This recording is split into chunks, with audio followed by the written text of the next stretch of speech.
Hello, hello, and welcome to another discussion in the SF Masterworks reading group. We are up to the 18th book. We are a year and a half into this reading group. We're going to be talking about The Sirens of Titan by Kurt Vonnegut.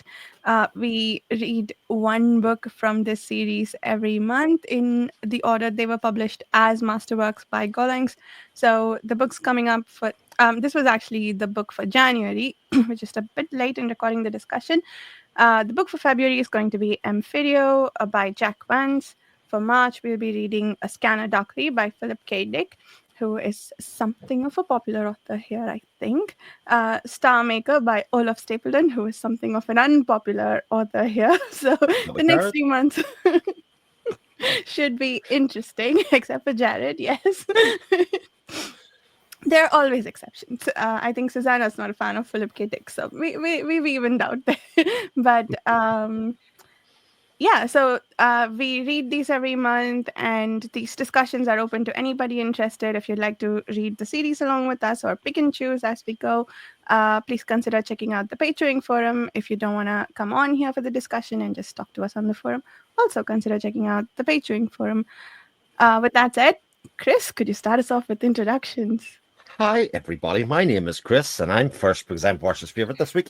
And yes, you can find me at the Chronicle Chris YouTube channel, or you can find me in the Speculative Speculations podcast or on patreon.com. Susanna, you're up. Hello, my name is Susanna Imaginario. I'm a writer and I run the Den of the Weird YouTube channel. And I'm Jared. I run the Fantasy Thinker YouTube channel and also am on Speculative Speculations podcast, among a few others on pagechewing.com that you can find there. And so, very nice. So has anybody read any Kurt Vonnegut before? Like I think yes. most of the series so far has been authors I was reading or hearing about even for the first time. But Kurt Vonnegut is a pretty well-known name, I think, in the science fiction circles. So Slaughterhouse-5 is the book that you read, Jared.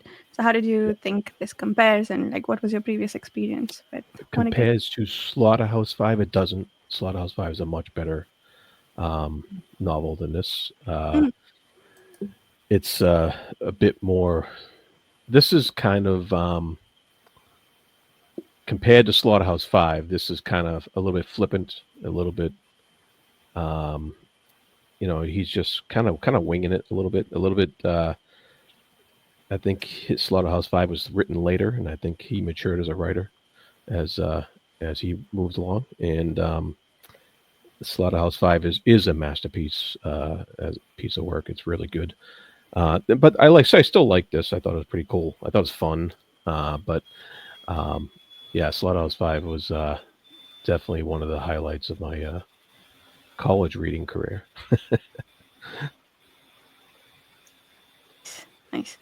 And for the others, was this your first Vonnegut, or have you read others before? Yeah, the first one. I never even heard. I've heard of Slaughterhouse-5, but I didn't put the two together. Yeah, first for me as well. And yeah, as far as I knew, Vonnegut is one of those authors, like we were talking about David Mitchell yesterday, who seems to straddle genre fiction and literary fiction. He seemed to have quite a lot of stuff that would be considered literary fiction. So he's a kind of like a bridge author in some ways. This one's very clearly much more in the genre fiction, with the planets and the spacefaring and all of the ideas that are in it. And there are a lot of ideas in this book. Yeah, it's a book. I don't think I was quite expecting the satirical nature of this book. I don't usually read the back summaries, while I do read the last pages. But I read the one of the blurbs on here that says it's a very funny novel about the meaninglessness of it all, which I think, reading it from that point of view, I may have read this about 20, 30 pages in this blurb. So that sort of switched how I consumed the book, I guess, like in what I was looking for in the book as I went along. So did you did you all um, find the book funny, or did you have to make a switch from trying to take it seriously to, oh, it's actually making a joke of everything, including itself? On page 2, I was already, for fuck's sake. Even my husband was like, "Oh, already? Yeah, it's good, huh?" And then just went on the tirade, and it didn't get any better from there. So I skimmed most of it because there's so much repetition. I think I still got the gist, but I've rarely came across a style of prose, and I can tell that this is deliberate and there is skill here. But wow, it was rubbing all the wrong ways. I find it atrocious. Just couldn't deal with it. Sorry. No No, need to be from sorry. yeah. Hey, For well, you for you. yeah, for me, it started off very satirical. I thought the stuff of the initial setup of Malachi was extremely satirical. You know, it almost pokes fun at itself the whole way through that section in terms of like he's a man of means, but has done nothing. I mean, that's recapitulator, etc. To earn this wealth or earn this, and eventually just kind of throws it away in a drunken, drug-fueled haze in some ways, and then kind of goes on this whim of being left a note to say, next time you get an offer, take it. And he takes the offer of the worst offer that he possibly could have got in a lot of ways.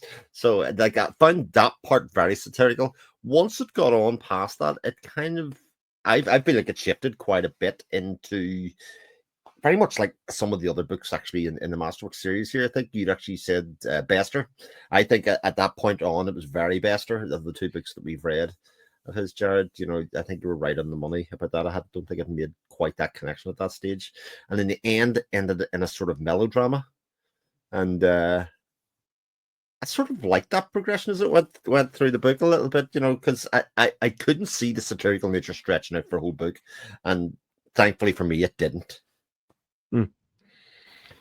Yeah, it had that that Bester feel where it's everything's just happening really fast, and he just kind of like he moves to a next chapter and just kind of skips ahead to whatever was going to happen next, and like he skipped ahead to the whole Mars thing, like like an extreme skip, and you got to kind of figure out once again you got to reacquaint yourself with the main character because he's had his memory wiped and he's a completely different guy now, and you have to kind of put what you learned aside from the first half of well, not the first half, like the first quarter, a third of the book, and um and now get into this new character, but there's still a kind of a flippant nature, a running joke, you know, what this character named Unk,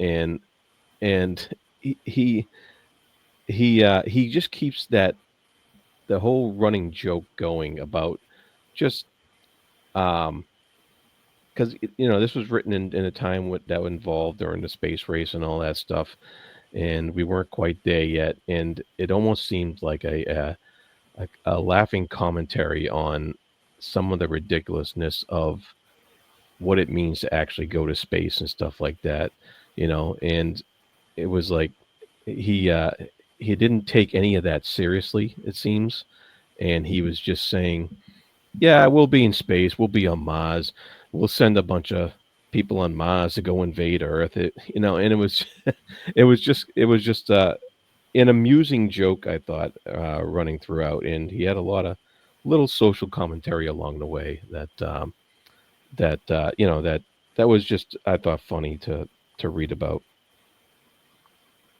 Yeah, I think I know, Susanna, you said you didn't like the pro style, but for me that the pro style sort of fed into the, I guess, satirical nature of it all. The part of it that felt like the book wasn't even taking itself too seriously, you know, like it's It was making all this commentary. And yeah, so yeah, I did like I agree with what you guys said, but also the running thread is sort of the search for meaning, right? It comes up at these weird moments when you don't really expect them to.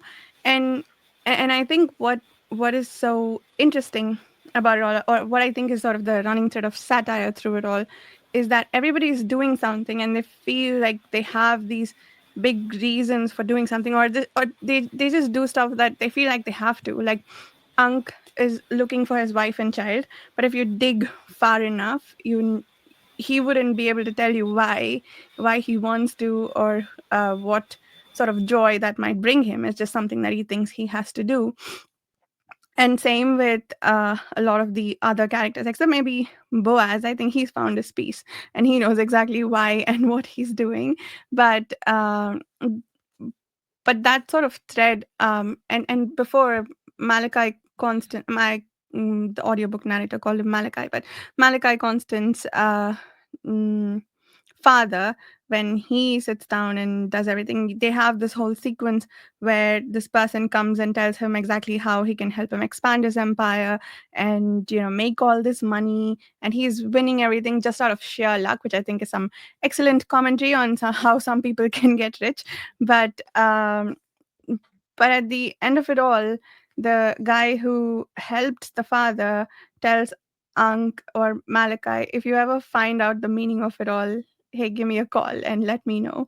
And and then I think the two people on Mars, like the Stony and Malachi, I think they are trying to find meaning. So this this sort of inherent search for meaning that seems to be the biggest thing that we do, but all the other stuff, maybe it feeds back into that.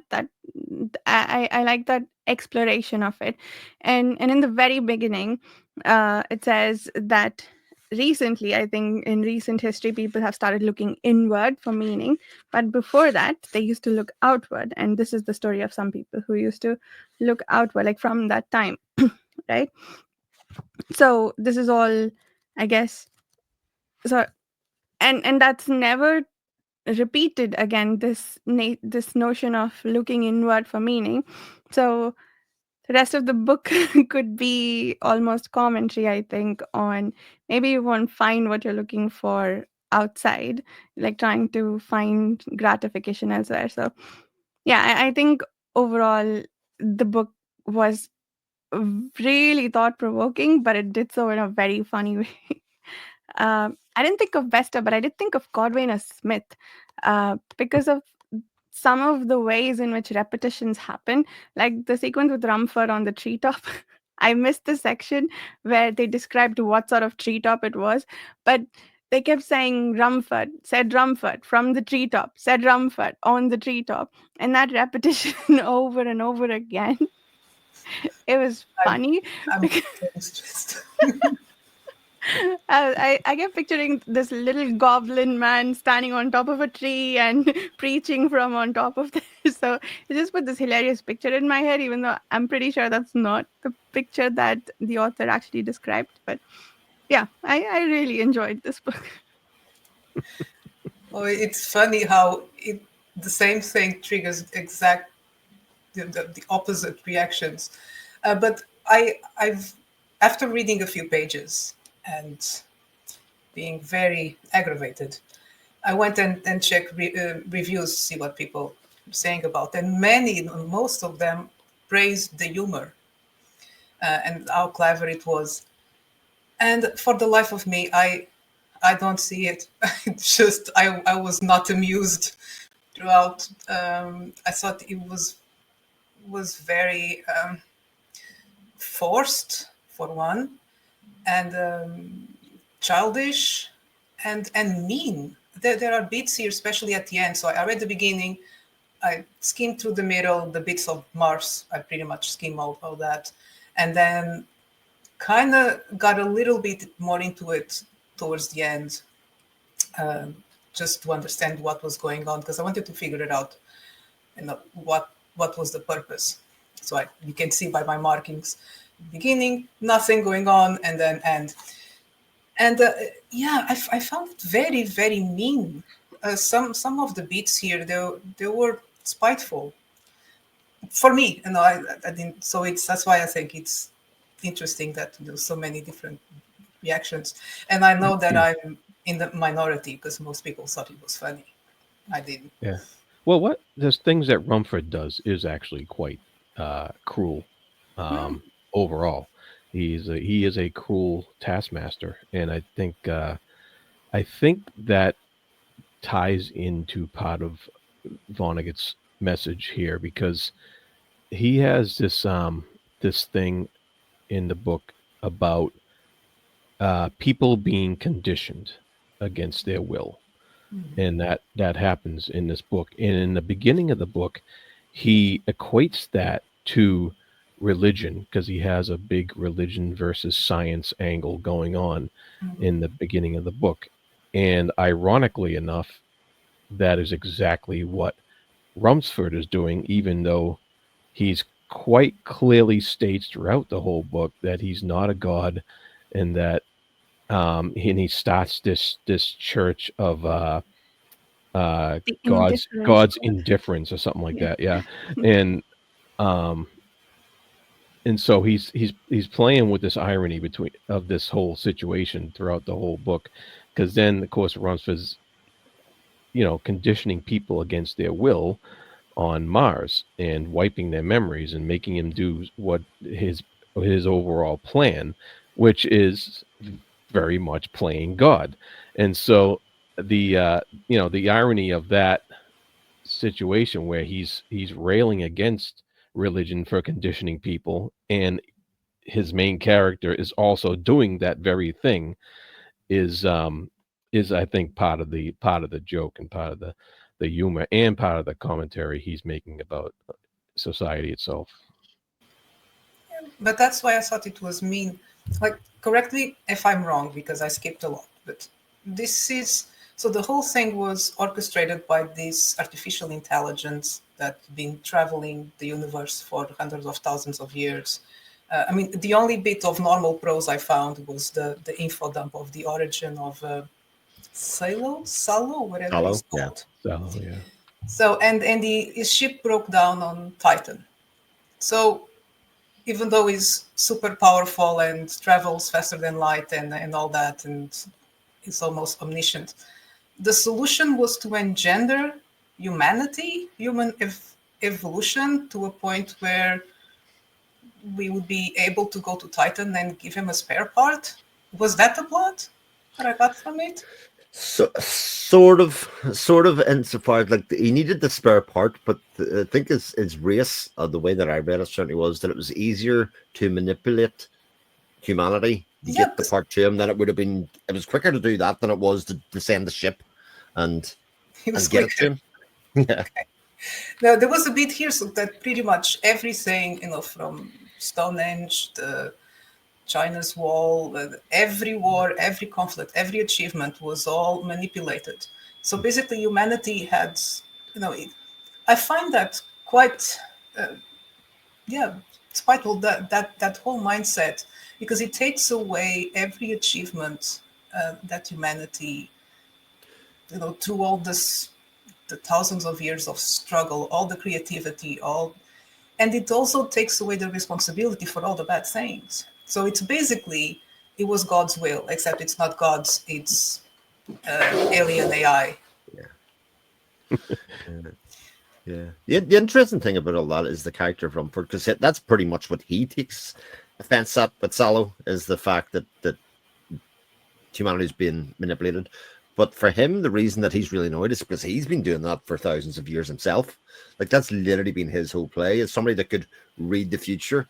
But in reading the future, he was really controlling the future in some ways, because he knew and set up events to happen in a certain way and for people to say things. And this was one of the bits that I was sort of reconciling. Like, how could he know what Uncle was going to say when he came back to Earth, and fulfill that prophecy? But of course, he still had the control of the thing in his head. He could literally plant ideas and things in his head. So when the people were waiting on him saying a certain phrase, and Unc's like, I don't know what I'm going to say, and he says exactly the phrase that's been prophesied to them, that was Rumford kind of expanding his control of everything that was happening, almost being a prophet or a seer, saying he's not a god, but having complete control over humanity in the same way as he was criticizing that Salo and his people were doing. They were doing it just to get a part, to get the Titan so that they could get on a ship and move on again.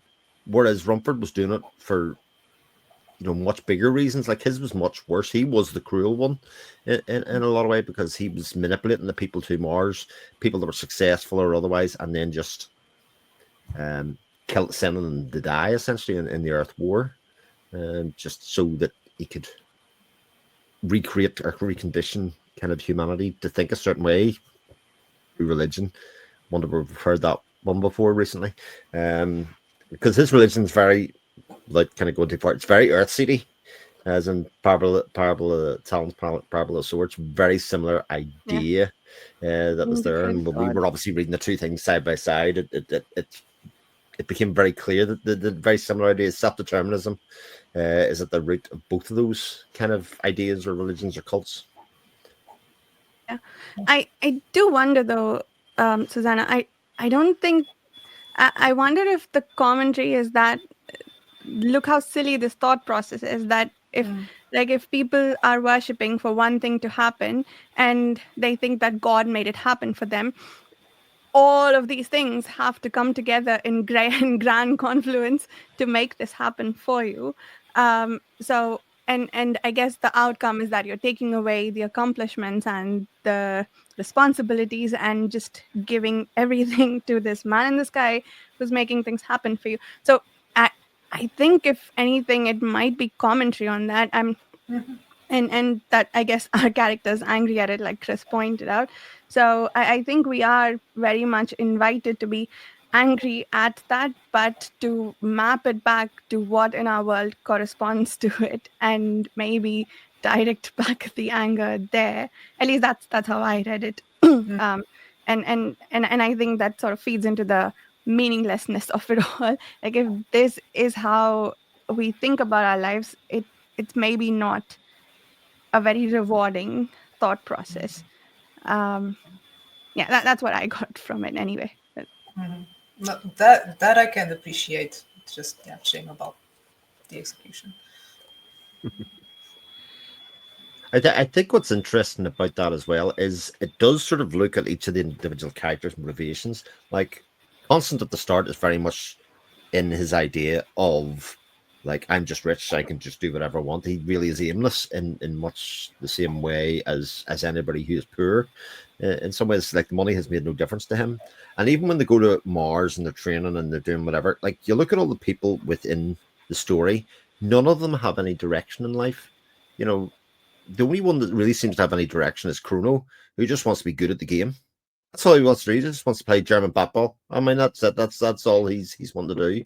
And it's only when they get put in slightly different situations and given some sort of semblance of free will, like when they got the Mercury with Boaz and Unk, that Boaz finds purpose in these harmoniums, if you know what I mean, and in caring for them.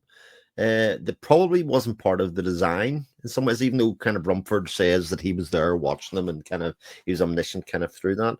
But that decision to stay there, and that was his meaning in his column, by playing his music and keeping the harmoniums right. And then subsequently for Chrono, when he got the Titan, he wanted to be with the birds. That kind of resolution of what their meaning and direction was can't be part of any great plan that Rumford had in his own way. Even the idea of forecasting that his wife and Constant would get together, have a child, and all that kind of stuff. The wife rails against that by at much of the early start, but basically saying, I hate this man more than anything in the world. And yet that free will was taken away from her to kind of get in a position where she was raped or whatever, and then had the child. Poor Beatrice. I mentioned that in my review, that I've rarely encountered a character that's been punished so much throughout, just awful, and then she thanks him at the end. That that's definitely wrong. Piled on the cruelty of Rumford and what he represented. I think he represents that the cruelty of having somebody with that much power and that much control over people's lives. And I think that I would hope that his part of his point was that we're not supposed to like that. We're not supposed to like that. That anybody would have that kind of control, and that kind of control should not exist. And that's something to watch out for. Ultimately, Mm. Yeah. I like you mentioned harmoniums, Chris, on Mercury there. I thought that was an interesting section. Actually, it was one of the more enjoyable sections, I thought, when those two guys were trapped on Mercury. And just the complete different way that both of them went about their time on Mercury was, I thought, was fascinating. That Unc did one thing his way, and Boaz did his thing, trying to connect with the harmoniums. And I think that was that just showed that when two guys can be two different, when people can be left on their own devices, how the different paths that they can choose and take, you know, are there, and that neither one of them is wrong. They're just different, and they're choosing to be different. I liked how that segment played out. And the funny thing is, when they first got there and the ship was trapped, I was like, just flip it over. And then, of course, that ended up being the resolution later on. But I was just like, oh, okay, all right. They eventually figured it out. It took them like 20 years or whatever. But Yeah, it was. Weren't they So go supposed to be ahead. smart? was that? Weren't they supposed to be smart? Nah. I No. don't think, I don't think, again, Maliki had no intelligence, so he just had wealth at the time. And Boaz, we don't really know who he was, aside from the fact that he was sort of like a quasi-controlled state over Unk, with his device. I really like that scene actually when he confronted him about that. That was a really cool scene as well. When he basically pointed the gun on him and basically says, "Yeah, I found your device and I filled it full of shit, basically. It don't Yeah. work no more." Boaz's character was one of the most satisfying arcs that I've read in a while, Yeah. because he went from this asshole who likes control and whatever, to like being completely satisfied with his environment and like really cheerful and pleasant to the harmoniums, taking care of the little creatures. And there was that line about he decided how much that he liked having a friend much more than he liked having control. Yeah. That moment of realization for him, I think I really appreciated. So that Yeah, flip from that. that's an element of melodrama that I was sort of talking about. Like all the characters kind of got very melodramatic endings, Yeah. if you know what I mean. Between Boaz with his harmoniums and his he wanted a friend. Even Unk, like the last scene with him and Stoney, that's a great scene. Yeah. That's a Yeah. great resolution, and sort of not in keeping with any of the rest of the book in a lot of ways. That's what I sort of feel about the book. It is, you can see that it's probably the early work of an author because it's kind of lots of ideas, kind of chunked together, if you know what I mean, like literally by location in some ways. Yeah, and kind of aided or hindered by the time jumps, depending on how you look at it, because it does create that disconnect initially when you go to Mars and we get this character Unk. And okay, it's only a chapter and a half by the time you realize, oh, this is our dude Maliki at this stage. That's who we're talking about and whatever. And then we fill in the backstory of how he got with Beatrice and made the kid and stuff. And again, little chunked and disconnected little bits that run through it, but it has so many ideas. And in classic science fiction state, again, I think it's another one of those ones that he's not really preaching a message. He's preaching or giving you a sense of this is like the playfield, and what do you feel about it? Do you feel angry? A bit like Susanna was saying, she was sort of angered by it. Some people might think actually that's an allegory for some of the things I see happening in life, like we've been talking about recently. But it's sort of like just presenting ideas and going, what do you think of this model of the future, or these people? Yeah. What was this? This was written in 59, right? Or I was looking for it when it was written. yeah, it is. Yeah, 59. And I, that was, of course, in the middle of the whole Red Scare thing in the United States, and that very control over people's lives is what many Americans at the time feared that the Soviet Union was doing to their own people um, in Russia, and you can see that very thing happening on Mars, where everybody's just controlled, and they have a rigorous routine, and they do everything for the army of Mars, and that's it. And so you can kind of see that in there, and you can see that fear of a society being controlled by a single power. So that's throughout the book, that's kind of a heavy theme that he's playing with. Mhm. I felt it. I had to skip Mars because I was like, no, this is bad for my health. Yeah, I do like the fact that he mentions Newport, Rhode Island a lot, and Fall River, Mass, and because I'm very familiar with those locales, so it kind of just like, oh yeah, I know where that is. So I keep reading, but I thought I read very fast. I like it wasn't like it didn't bog you down at all. I think it was short, and it was just the pacing was just like Bester. It was very quick pacing. It wasn't it wasn't like Cities of Flight, basically, where you had these sections that just dragged on forever and couldn't wait till they were over with. Just to touch back on my last point about it, there was one little section where Constance said, "It took us that long to realize that the purpose of human life, no matter who is controlling it, which again I think is the main theme of the whole thing, is to love whoever is around to be loved." And I think that even at the very end, B and him, when the last year of their life, everything that happened and the reason they were being controlled up to that point, everything that happened even before they went to Mars or otherwise was a case of Rumford kind of controlling it to create this narrative for later on so that he could say, she was my wife. Now look, she went with Malachi Constant, who's the great villain of the piece. He did all that. He created that whole environment and all of those things that happened. Yeah.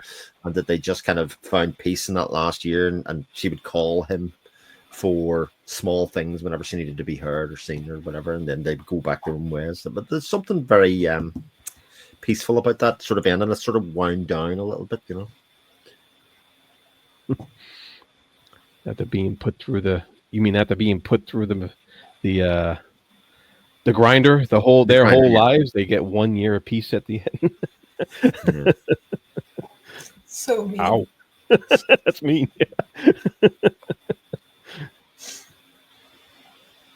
What did you think of the chronosynclastic infundibulum? Chronos And the fact that the CSI, as I kept Yeah. naming it. Yeah. everything that's named on Titan is named after Rumford, and everything named on Mars is named after the chronosynclastic the months in the year and so on. Once again, I'll be right back.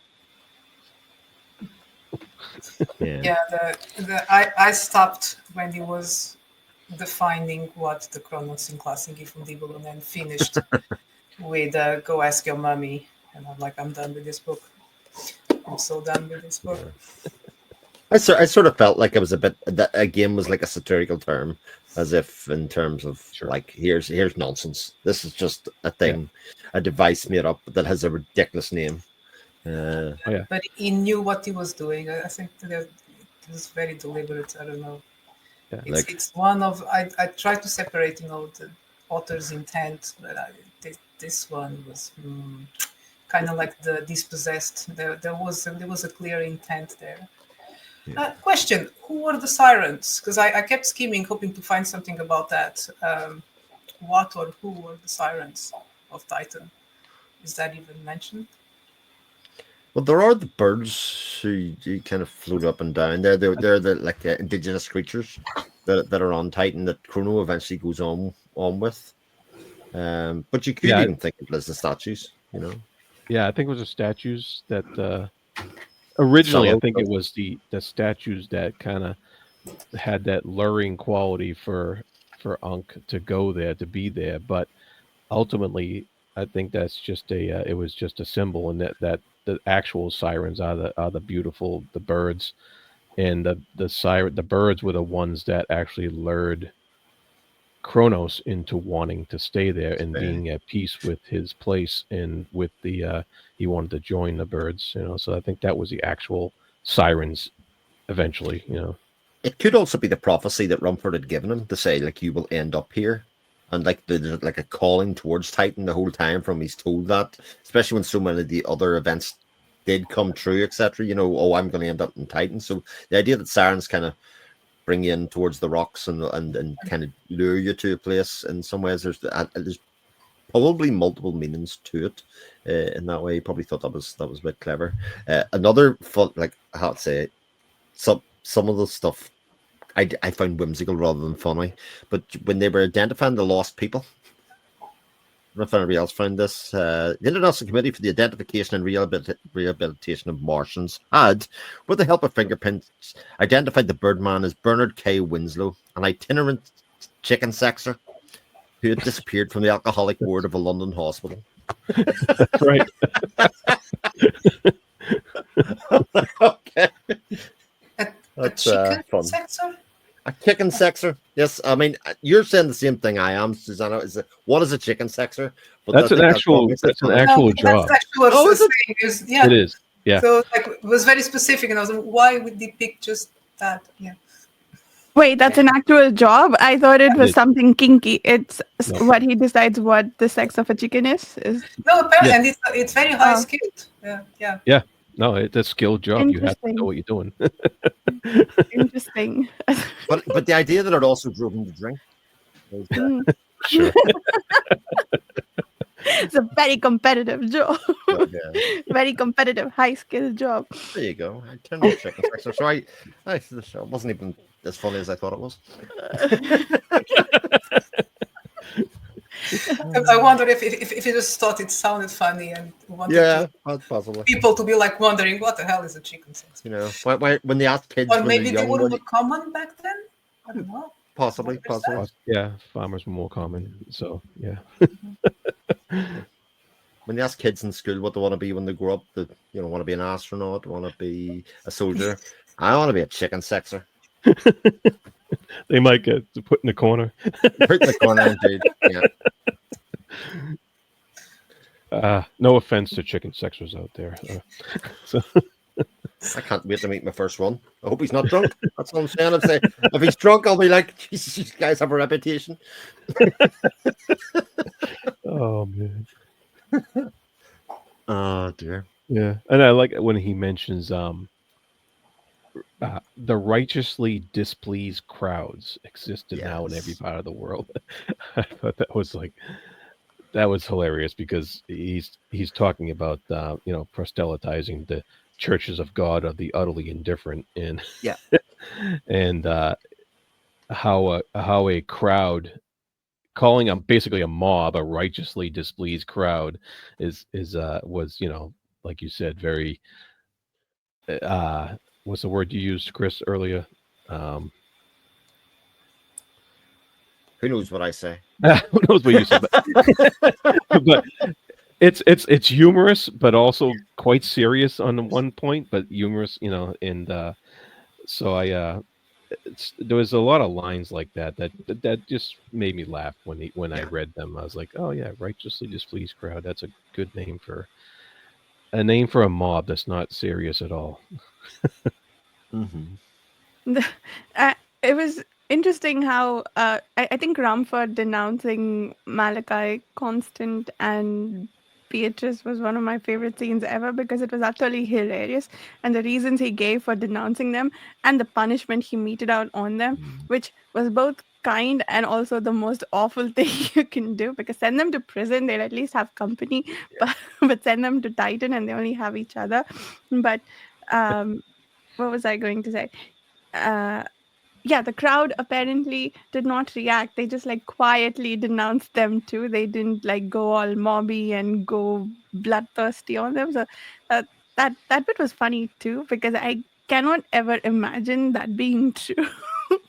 So it was funny just for being far fetched, I think. Yeah. Yeah.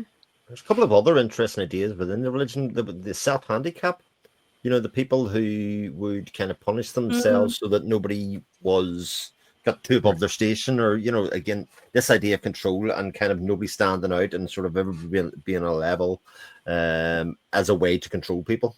Kind of this is what we do as a religion, so level the playing field so that they do become that. Yeah, Because if yeah. everybody's being special, different. nobody Yeah. is. Nobody is exactly right. Yeah, exactly right. So there's some interesting ideas just floated in there, and I think I said this kind of when we were speaking very briefly last week to say like it feels very like that kind of 1950s, 60s sci-fi novel that we've read, insofar as it's like a jumble of ideas. They're not too long. The story doesn't quite fit together like a modern book would have to.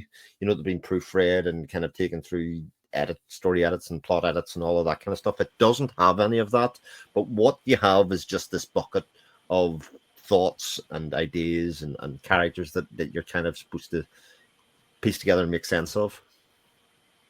Mm-hmm. Yeah. Yeah, Just they, like a they lot had of it stuff. easy in the 50s. Editing, uh, pacing, oh, never mind. Yeah, Things don't worry making about that. sense? Nah, it's fine. It's science fiction. Who cares? Yeah, developmental editing. Yeah, No just need. throw your ideas on the page and That's roll with fine. it.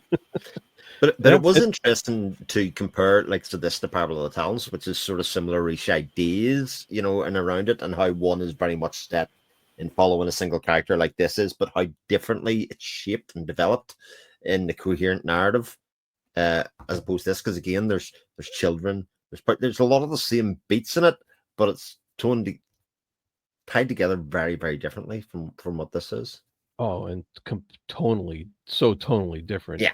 You wouldn't even like if you didn't compare those beats like you just did, you'd Mhm. think it's like opposite of the spectrum. It's very true. But it's but yeah, it's you're right about that single aspect of it, is similar, but it's like there's no in the parable, there's no irony, there's no It's not satire. there's no humor, there's nothing to laugh about. And Shit, there's definitely not. but yeah, interesting.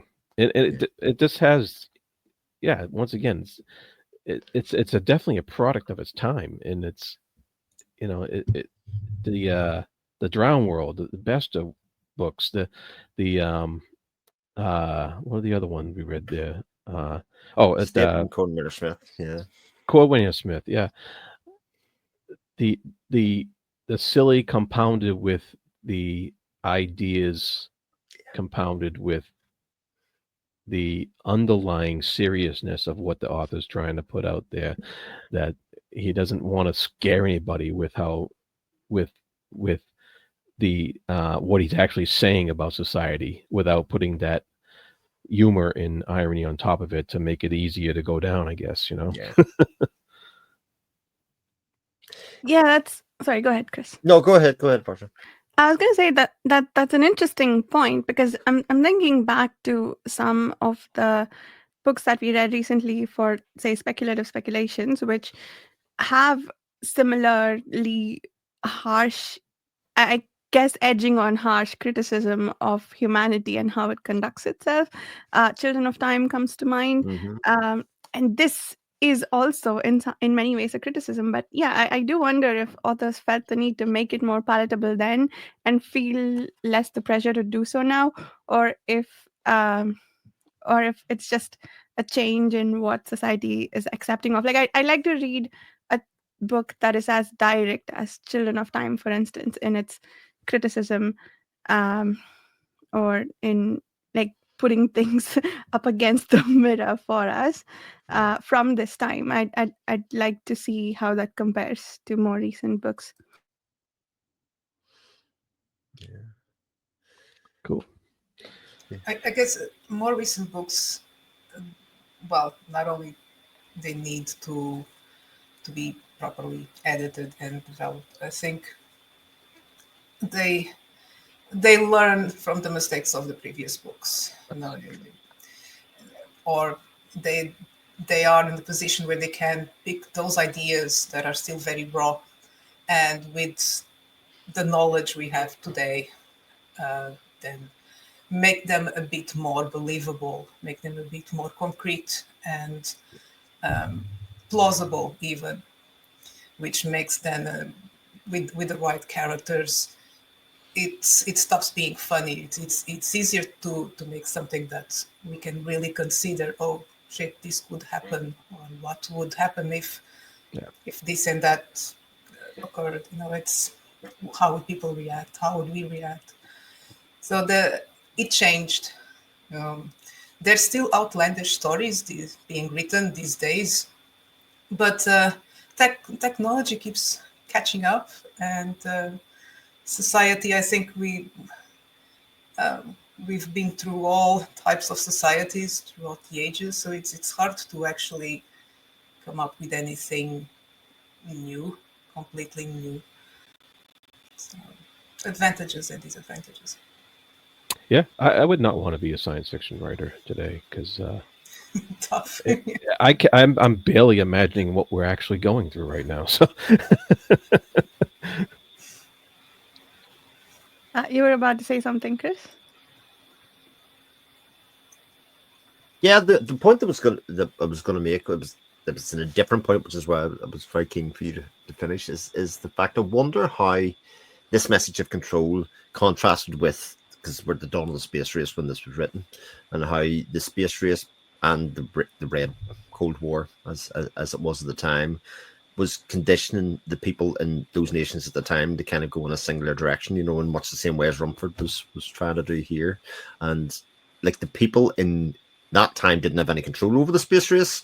The governments had, where they were pumping the money in and doing all that kind of stuff. But the people were kind of following along as a sort of barometer and a gauge of the direction and of nationalism in a lot of ways, of basically saying we're going to be the best, we're going to get there first, we're going to do all of that. And how this probably tried to mimic that level of control, or that kind of societal control on people, by saying this is going to happen, we're going to make this happen as a nation, and therefore this is what's going to go. So I wonder how much he thought about that when he was going to write this book, and whether it was sort of mimicking that at the time. Because again, we've talked about this when we're going through the journey of the big book of science fiction chronologically, getting into the area where science fiction and reality sort of collided, which was the space race in around the early 60s and in the 60s in general. Must be a very interesting and different period of fiction writing for people, because the ideas could go a bit further afield because reality was a bit closer. It wasn't so much definitely science fiction. Now there was a level of reality to this. Oh, we're in space. Space is a place that's not just out there; it's within reach a little bit. And while we haven't moved that forward any much in the next 60, 70 years, at that time it must have been very exciting, because technology wasn't where it is now. Even the barriers between those things would have been very, very different. Mm-hmm. True. very Yeah, apropos. Yeah. Mm-hmm. I can see why they were so optimistic. We're going to the moon now, so next year will be Mars. Right.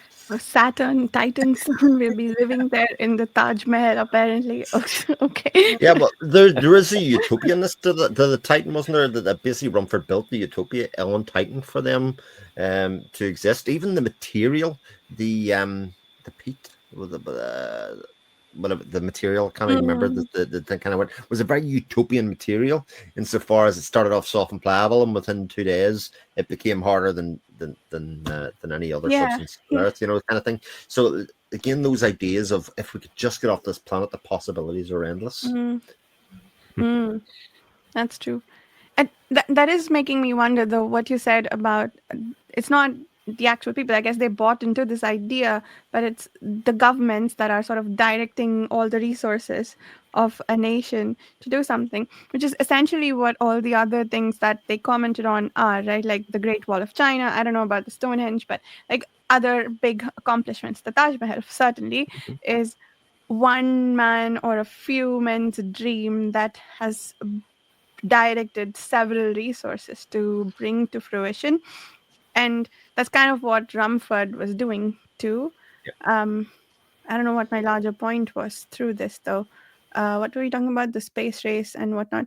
So yeah, I guess maybe the underlying hubris of it all, but I don't think there's negative commentary there. So I guess they're maybe just drawing parallels between those and what Rumford is doing, and I I guess think I think I suggesting think to think about it. I Yeah. think interestingly for Rumford, I think that's why he draws a line at "I'm not a god," because Mm, when you say "I'm a god," you bring attention to yourself rather than getting all the benefits of controlling people from a distance, or and just mm, as a point, controlling the resources, controlling everything else without being a figurehead that people can poke at and bring down. Because ultimately, Rumford, I don't think wanted to be the center of attention at any stage. He'd like to be in the background, sort of controlling things and appearing every now and again to say things and say, "Look, I know what I'm talking about," almost like an expert that people would rely on.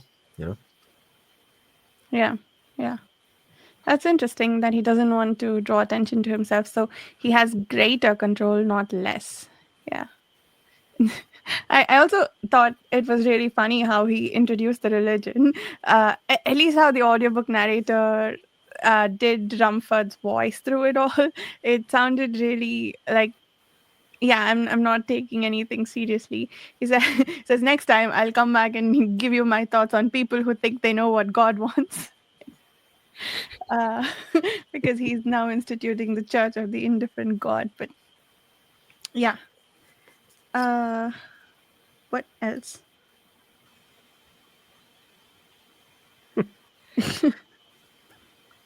Did Yeah, I think we covered everything. The only other funny thing thing that I had noted down that we haven't talked about yet was goofballs.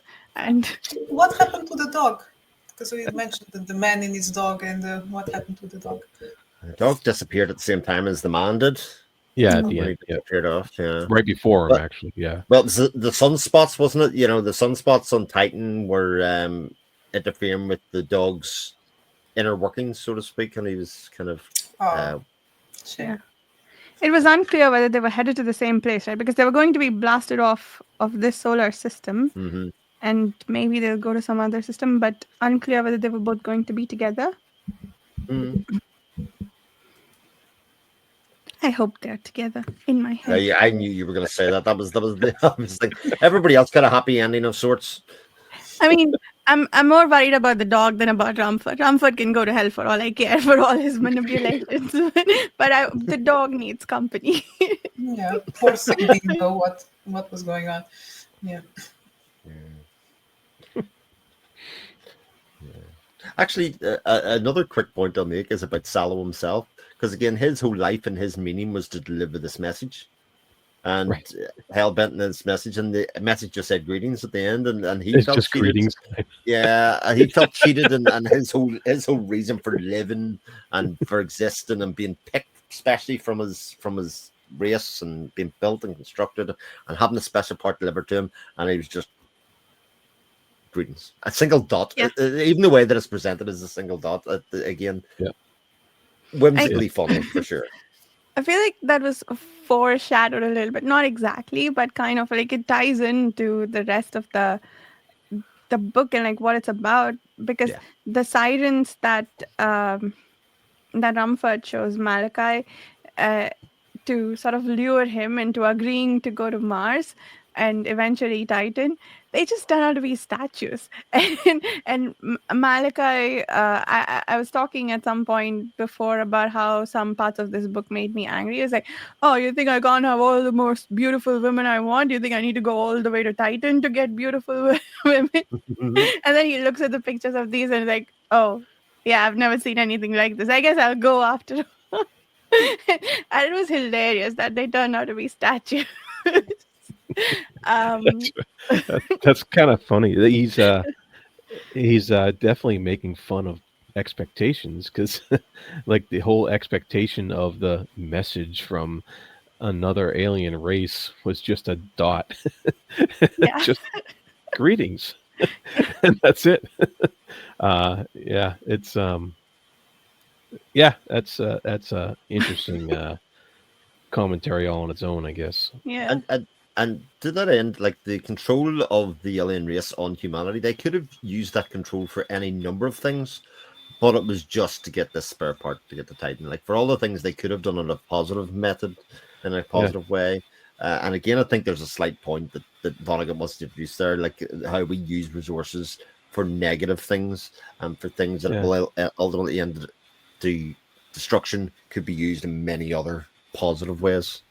Yeah, or just what's important to one being or creature or a person is True.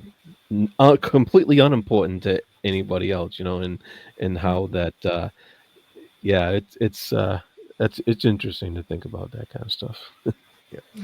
Yeah, it was also hilarious how the Trafalgarians, I don't know, how they Nailed it. even thanks, Chris. Gonna point me have some glossary you want to point me to correct me. I'll find you one. Always after the event. It's fine. But, how they invented machines that wanted to do better than them, and they kept inventing them to the point that I forget the details, but basically the outcome was that they killed them all, and they're like, "Oh, cool, mission accomplished." Oh, and I think what the founder of OpenAI was it, or somebody said, I want AI to solve physics or some shit like that. Like we're headed there, aren't we? Yeah. Oh. Oh man. Yeah, that line, another one I highlighted. The time was long past when one nation could seem more glorious than another by hurtling some heavy object into nothingness. The space race. Yeah, That's hilarious. Oh, also, I guess this. What has that been a sort of ongoing conversation that only recently came to fruition, where private individuals own spaceships? Because Malachi Constant apparently owned a ship named That's the right. Whale, which the government bought out. So has that sort of been an ongoing tension since the beginning of the space race? Because it was interesting to me that that notion came up. Like it wasn't a thought my head could process until recently that non-government organizations can send things into space, but it makes sense. Why wouldn't they be? Well, it sort of does proselytize the idea that probably back in those days, the only way that you could raise that amount of money was through governments. You know what I mean? Exactly. And what finally gets speculating the idea that if somebody was that rich, they could have their own spaceship, which, I mean, we're in 2025. I mean, Jesus Christ, it's almost a dick waving contest in that regard. Exactly, and they're even shaped like. Yeah. They're trying too hard. Yeah. I made Susanna face palm. Mission accomplished. Let's take a turn. Yep. Good turn. Oh, man. Yeah, Sirens of Titan. On the Sex Files. Yeah. There you go. Say one thing about these books. I'm always learning something, even from the ones that I don't like. Like in this case, I didn't know it was even possible to write like this, but there is always something. So awesome. Yeah. Fun book. All right. Funner discussion. Any other points before we wrap up? No. On to the next. On to the next. Amphirio by Jack Vance. Jack Vance. Another 200 I love the title right here. Mm-hmm. You love the title? Oh, nice. Oh, very nice. Yeah. Nice. Yeah. I What just does it ordered mine mean? because Yeah, me too. Because the library doesn't have it? my library does not have it. No. Libraries suck. Hey, I disagree. one book to make you change your mind, okay? We've read some obscure books, and Jared's found them all in his library. Yeah, that is true. Yeah. Awesome. Okay. So we'll wrap up. Let's do outros. Chris, you can go last just because. And Jared, could you start us off? Uh, all right. Where am I? I'm at the Fantasy Thinker YouTube channel, and you can also find me on some podcasts on page chewing, like Speculative Speculations and the Oscar Project, and occasional film chewing stuff or whatever. There's a bunch of names out there. It's all on page chewing. So Just Google it. Yeah, go look there. Yeah.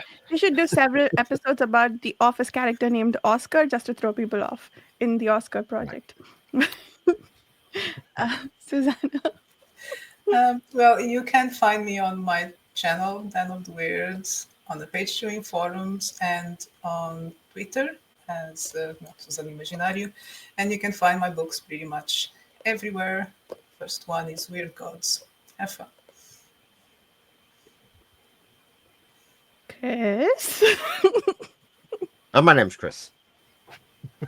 You find me at all the places Jared said, pretty much. That's a very similar story. You can find me on the YouTube channel Reading by the Rainy Mountain and most of the places that Jared said. I'm not doing the Oscar project with everybody else, but Yet. I am yet. Oh, interesting. Uh-huh. But Speculative Speculations, check that out if you like other sci-fi discussions of this sort. We don't do book at a time. We do 100 pages at a time. And what else? Malazan discussions. I don't know what the cross-section of audience is between the two, but intersection, not cross-section.